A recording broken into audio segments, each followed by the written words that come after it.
Hi everyone, this is doctor Madhuri. So మీ పిల్లలకి 11 to 13 years వచ్చినా సరే కొన్ని పళ్ళు రాలేదు, పళ్ళ మధ్యలో గ్యాప్స్ ఉన్నాయి అంటే తప్పకుండా మీ దగ్గర ఉన్న డెంటిస్ట్, అది కూడా అడ్వాన్స్డ్ డెంటల్ క్లినిక్లో ఎవరి దగ్గర అయితే ఎక్స్రే ఉంటుందో పెద్ద x ray 2D or 3D scan అక్కడికి వెళ్ళండి.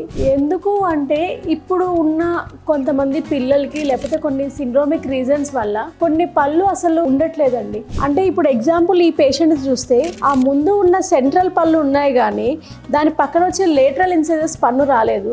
సో కెనైన్స్ వచ్చాయన్నమాట. సో ఏదో యాక్సిడెంటల్గా వాళ్ళ ఫ్రెండ్కి చూపిస్తూ అతను ఎక్స్రే తీయించుకున్నాడు.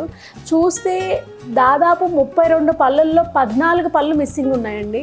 సో ఆ మిస్సింగ్ ఉన్న పళ్ళు అనేది మనం ఇనిషియల్గానే ఫైండ్ అవుట్ చేయటం వల్ల ఉన్న పళ్ళని ఎలా అలైన్ చేయాలి, అసలు లేని పళ్ళని మనం ఎలా రీప్లేస్మెంట్ చేసుకోవాలి ప్రాపర్గా ప్లాన్ చేసుకోవచ్చు. సో బోన్ ఫార్మేషన్ స్టేజ్లో ఉన్నంత ప్లానింగ్ అంతా పెద్ద అయిపోయిన తర్వాత చేయాలి అంటే కుదరదనమాట. డెఫినెట్గా మీ పిల్లల పళ్ళకి 11-13 ఇయర్స్ వచ్చిన బాగా గ్యాప్స్ ఉన్నాయి అంటే తప్పకుండా మీ దగ్గర ఉన్న ఒక అడ్వాన్స్డ్ క్లినిక్కి రీచ్ అవుట్ అవ్వండి. Thank you.